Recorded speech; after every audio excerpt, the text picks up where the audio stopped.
avaliação. Boa noite. Eu acho que o resultado do jogo, ele não foi justo. Mas futebol não tem justiça, né? Em relação a resultado. A nossa performance ela foi muito boa. No primeiro tempo tivemos um controle muito interessante do jogo. Certeza, muito mais posse de bola do que o adversário. Em relação à criação de oportunidades, nós fomos também mais efetivos, estivemos muito próximos, principalmente em algumas situações de bola parada, onde a gente soube aproveitar muito bem, e também em algumas situações de bola em movimento. O que é que faltou para nós no primeiro tempo para que a gente pudesse sair na frente? Um acabamento melhor das jogadas que foram criadas. A gente pecou no aspecto da última bola, da finalização. Segundo tempo, tomamos um gol de contra-ataque, em um escanteio a nosso favor com 4 minutos. A equipe se desestabilizou durante mais ou menos uns 10 minutos. E nesses 10 minutos o adversário teve um controle, principalmente nas transições, já que a gente errava muito na saída. O time perdeu um pouco daquele controle que a gente estava tendo no primeiro tempo e passou a ceder, principalmente nas nossas saídas, muitos erros. E aí o adversário poderia, inclusive, nesse momento onde a gente se estabilizou, se tivesse aproveitado também um pouquinho melhor, ter feito o segundo gol. Mas, se vocês forem olhar em relação a esse momento que eu falei, que o time perdeu estabilidade, o nosso goleiro também não trabalhou nesse momento. O adversário cresceu, entretanto, o nosso goleiro não foi chamado a intervir, em uma jogada um pouco mais perigosa, com exceção de uma bola parada numa falta do Carlinhos. O resto foram bolas onde eles roubavam, faziam um contra-ataque, mas não acontecia absolutamente nada. A partir de 20 minutos, principalmente com a entrada do Sanches, o time tomou o controle de novo do jogo, passou a criar algumas oportunidades e no final do jogo, a gente estava muito mais próximo de empatar do que o CSA, que nem chegava mais no nosso campo de ataque, apenas segurava o jogo, travava o jogo e esperava o tempo passar para poder manter a vantagem que eles fizeram de 1-0. Então, depois de todo esse resumo que eu fiz, se você for pegar os 90 minutos, CRB teve muito mais controle, mais posse de bola, maior número de finalizações, maior número de criação de oportunidades, e o resultado, na minha opinião, foi injusto. É o primeiro tempo de uma decisão. O que nós mostramos hoje aí me deixou muito satisfeito, que eu tive apenas 2 dias para trabalhar a minha equipe, e tenho a certeza que a gente vai fazer uma grande semana para poder reverter. Está totalmente aberto a competição, principalmente pela nossa performance. Nós vamos trabalhar forte para reverter e poder levantar o caneco, que é o nosso objetivo, e o campeonato está aberto e a gente tem toda a condição de fazer isso. Professor Chamusca, o gol sofrido pelo Cobre Regatas Brasil, se perde a bola no ataque, não faltou fazer a chamada falta tática para quebrar o contra-ataque do CSA, em relação também a um jogador experiente que o senhor não utilizou nesse clássico de hoje, o Danilinho. Eu gostaria que o senhor falasse um pouco também desse atleta. O lance que originou o gol, que foi um contra-ataque, né? Foi um escanteio, a bola acabou voltando, o Ferrugem tentou jogar de novo na área, e a gente teve, nesse momento do escanteio, algumas oportunidades de fazer a falta e parar a jogada. Em vez de tomar o gol, a gente tomaria o cartão amarelo. Infelizmente, isso não acabou acontecendo. E no último momento, antes da finalização, o Barbie ainda tentou lá, já na entrada da área, interceptar. A bola acabou sobrando, se eu não me engano, para o Robinho, né? Que foi quem fez a finalização. E aí também entra o mérito do adversário. Nós tivemos, por exemplo, no final do jogo, algumas situações dentro da área onde a gente podia ter finalizado melhor e a gente não aproveitou. Aí é o mérito do adversário.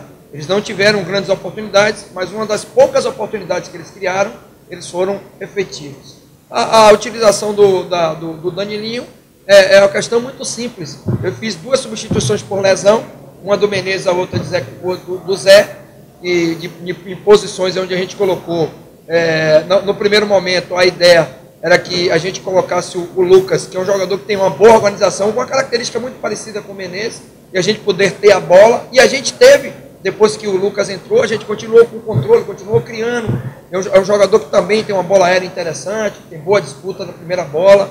Então a ideia foi essa, colocar o Lucas, que inclusive no Juventude, jogou várias vezes contra mim, já vi fazendo essa mesma função que o Menezes faz, que é um meia mais centralizado, jogando mais perto dos 2 volantes.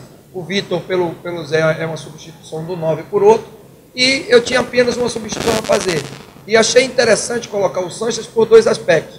É um jogador rápido, que tem característica de 1 contra 1 interessante ali no último terço de campo, e tem uma bola parada muito boa. E a ideia era que a gente pudesse aproveitar a bola parada do Santos. Está aí a não utilização do Danilinho. Eu só teria uma oportunidade de usar o Danilinho. Seria naquele momento que eu tirei o Ferrugem e coloquei mais um meia para que a gente ficasse mais ofensivo. Mas eu achei mais interessante. Eu sabia que a gente faria uma pressão no final do jogo e que eu precisaria de um jogador de bola parada mais efetivo. Por isso eu escolhi o Sanches. E realmente a gente teve algumas oportunidades, inclusive nos escanteios, uma bola raspada pelo Edson. Teve um lateral que a bola sobrou para o Barbio dentro da área, a gente teve condições de finalizar. Mas infelizmente o nosso acabamento foi um acabamento que poderia ter sido melhor para que a gente pudesse, pelo menos, para sair com o empate que a gente mereceu pela performance que a equipe teve hoje. Professor, sobre a instabilidade depois do gol, preocupa de certa forma a reação? Por exemplo, a gente viu alguns jogadores caindo bastante de rendimento, no caso também o próprio Ferrugem, que foi substituído. Natural, os jogadores não são máquinas, são seres humanos. A gente, quando falha, a gente é perceptível de queda. Isso é natural, cabe a nós conversarmos com os jogadores, porque o gol, infelizmente, ele faz parte do jogo. E a gente tem que saber assimilar. Eu até falava com ele isso essa semana para ele, que a gente tem que saber assimilar quando a gente toma um gol e de qualquer forma que esse gol aconteça, porque faz parte do futebol. Agora, tem um aspecto também que a gente tem que pontuar aqui. A nossa equipe, no aspecto físico, no segundo tempo a gente teve algumas dificuldades, principalmente nesse momento de estabilidade.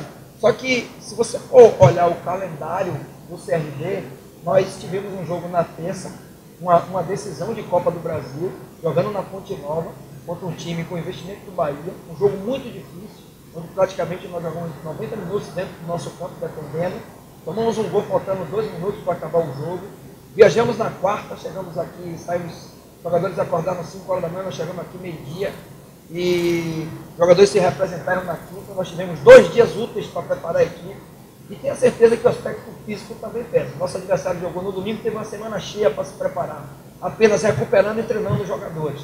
No próximo domingo, nós estaremos pau a pau com o adversário no aspecto físico. Estaremos na mesma condição e tenho certeza que o time vai responder diferente.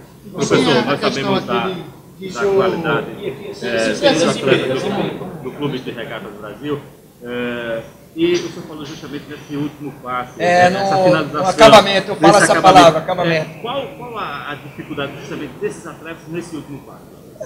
É uma dificuldade que, inclusive na coletiva de pré-jogo, quando vocês me entrevistaram, eu lembro que vocês deram muita ênfase aos números, né? O que a gente tem que sustenta uma convicção, um ponto de vista? É a estatística. E a estatística mostra que o CRB hoje é uma equipe que tem uma dificuldade. Independente do jogador que jogue, né? Hoje jogou no setor mais ofensivo, o Menezes com o Bárbio, o Maílson e o Zé Carlos, mas já houveram trocas em todos os jogos, inclusive nos clássicos. E não houve muita evolução em relação aos números. Eu estou chegando agora, como eu falei, eu tive 2 dias apenas para trabalhar. O que o treinador tem que fazer é tentar buscar por que a gente não está conseguindo ser efetivo. Eu caracterizo assim, sempre falo para meus atletas, existem 2 tipos de erro: tomada de decisão e execução. A gente identificar onde é que a gente está errando mais, se é na tomada de decisão ou é na execução. Quando é na execução é mais fácil, porque mexe menos com o cognitivo do jogador, é só você corrigir a execução do movimento. E esse é o trabalho do treinador. A gente sabe que existe essa dificuldade. Essa semana a gente vai trabalhar um pouco mais, dar confiança aos jogadores, e é o que a gente pode fazer a priori, porque esses jogadores que hoje jogaram, basicamente vai ser a base do time que vai jogar domingo. Então, e não existe mágica no futebol. Se a música não vai chegar, tocar com a varinha de condão e fazer com que os jogadores façam um gol. Eu vou tentar trabalhar para que eles melhorem no próximo jogo e a gente possa ser mais efetivo. Porque se a gente fosse um pouquinho mais efetivo, o jogo poderia ter acabado 1-1 e o adversário não teria vantagem. Mas essa vantagem é uma vantagem mínima, volto a dizer, e que a gente tem com a torcida jogando o maior número aqui, a gente tem toda a condição de reverter. O senhor fez uma série na coletiva, uma série de relatos de pontos negativos do CRB e classificou a partida como injusta. Por quê? Pontos negativos? O senhor falou aqui na coletiva que o CRB não estava bem preparado fisicamente, tecnicamente, e achou o resultado Não, injusto. você entendeu errado. Em nenhum momento eu falei mal preparado fisicamente, eu não usei essa palavra. Essa palavra quem está usando é você. Eu falei que o CRB teve um tempo menor em um jogo no meio de semana. Só falei isso. Por que o resultado o senhor classifica como injusto? Porque a gente foi muito melhor do que o adversário no jogo. Só você pegar os melhores momentos do jogo, ver a posse de bola, ver o número de finalizações, veja os números do jogo que a gente foi muito melhor. Por isso eu acho o resultado injusto. E não falei nada negativo, não. Você que falou mal fisicamente, eu não usei essa palavra. Você pegando nessa semana de trabalho, você repetiu várias vezes aí, que agora você vai ter a semana de trabalho. É uma semana para poder trabalhar um pouquinho mais, porque dois dias ainda com jogo no meio de semana, entendeu? Você até falou de Bahia e tudo. E a gente tem o exemplo que você deve saber, né, do ano passado, que foi o contrário, né? O CRB saiu com 1 a 0 e o CSA reverteu. Mas clássico equilibrado e decisão, tudo pode acontecer. Tudo pode acontecer.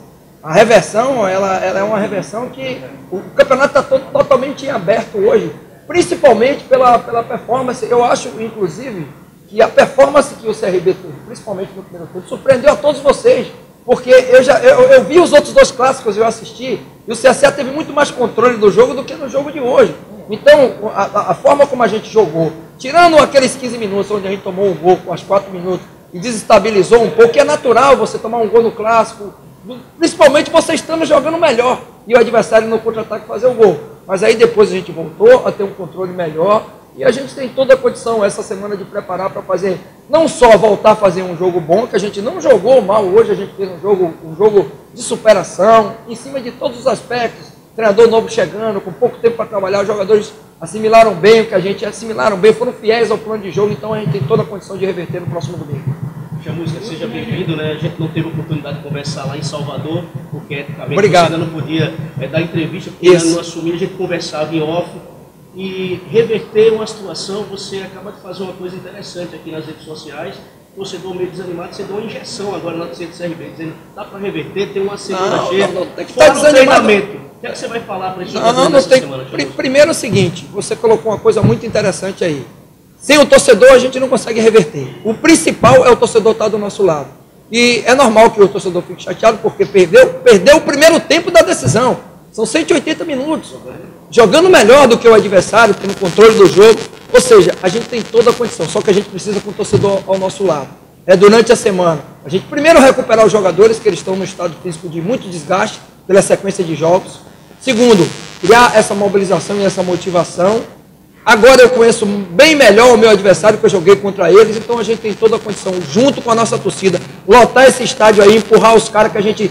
Um gol, já está tudo empatado, cara, é só fazer um gol. É só a gente fazer um gol que o jogo está empatado e aí o campeonato fica em aberto. Vamos precisar do nosso torcedor e tenha certeza, os jogadores estão com o mesmo sentimento que eu. Isso que eu estou falando aqui, eu estou transferindo o que a gente conversou dentro do vestiário. É otimismo, a gente sabe, tem convicção de que pelo que a gente fez hoje, que a gente tem condição de reverter esse resultado. Aí, o técnico